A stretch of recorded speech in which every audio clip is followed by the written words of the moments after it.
Hi folks, and welcome back to Meaningful Money.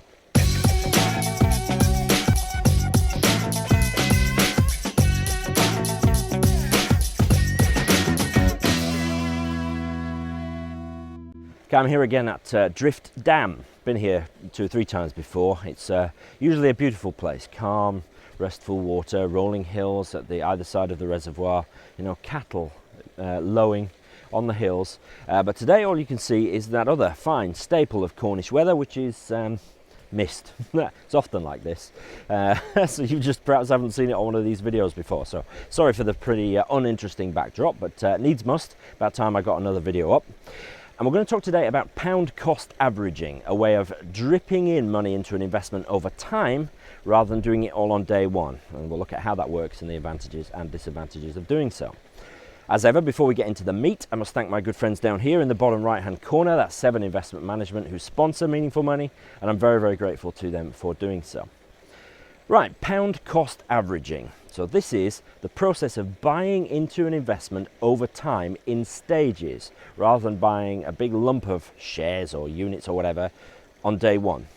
This is how it works. So I'm going to resort to some graphics, and we're going to give you a sort of fictional 500 quid you're going to invest. Now over here on the right hand side of the screen, we're going to invest it all on day one. Over here on the left, we are going to invest it at £100 per month for 5 months. And we're going to look at how that works and what effect it has. So here in month 1, the shares that we are going to buy are worth £5 each. Okay, so I've made the maths simple for myself. You've got 500 quid, 5 quid a share, that's 100 shares, right? And so that's what you've bought all on day one. Over here though, you're doing £100 a month. So if you've got shares worth £5 each, and you invest £100, then you've bought 20 units. In month 2, you're going to invest another £100, but this time the share price has gone down and they're now £4.50 each, so you buy 22 shares. In month 3, price has gone down again to £3.50 per share, so you buy 29 shares. In month 4, price has gone down to up a little bit to £4 a share, so this month you only buy 25 shares.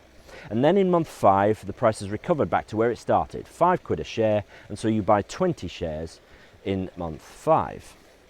And so at the end of the 5-month process, over here you've still got 100 units, and as it happens, amazingly, in month 5 they're worth 5 quid each, and so you've got £500, same as you started.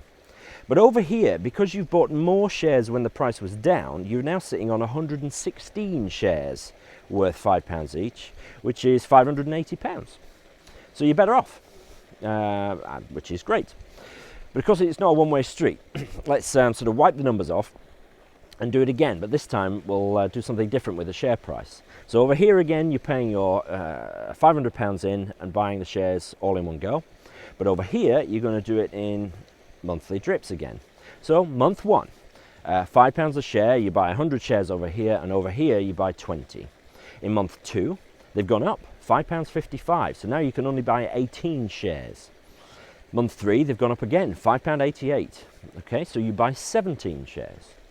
In month 4, up again, doing really well, £6.25 per share. So in month 4, you only buy 16 shares. But then, the markets crash a little bit, the Greeks do something stupid, and the price goes back down to £5 a share, quite a hard landing. And so you only buy 20 shares in that final month. And so over here again, you're sitting on the same 100 shares that you bought on day 1. Over here though, you've now only got 91 shares because you've bought fewer shares each month as the price has been rising. So over here you've got an investment worth £500 still, but over here you've got 91 shares at 5 quid each, that's 455. So it's a losing streak on that side. So hopefully you can see that depending on the share price, pound cost averaging can work for or against you.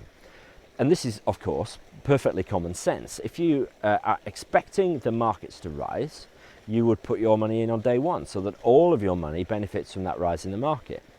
If you think share prices might be going down, or that you think they're going to be volatile and up and down, then it may be worth considering pound cost averaging to take advantage of the dips in the market to buy more shares.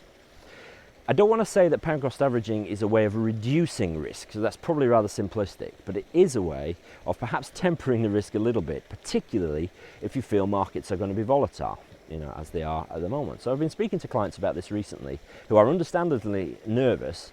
They get the benefits of long-term investment in real assets, stocks and shares and bonds and gilts and all that sort of stuff, rather than keeping the money under the mattress, but they're worried about volatility. And pound cost averaging, particularly in current conditions, can be a way of tempering that risk a little bit. But it's just one feature in a whole sort of set of things you need to think about when you're investing. So I hope that's useful. That's how it works, and those are the pros and cons of it. Leave any questions or comments under the video here on the spanking new site. Hope you like it, and I'll do my best to answer them.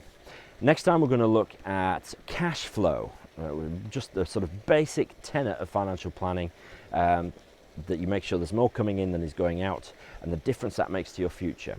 So join me for that one next time, and for this time, goodbye from a very misty Drift Dam. Thanks for watching.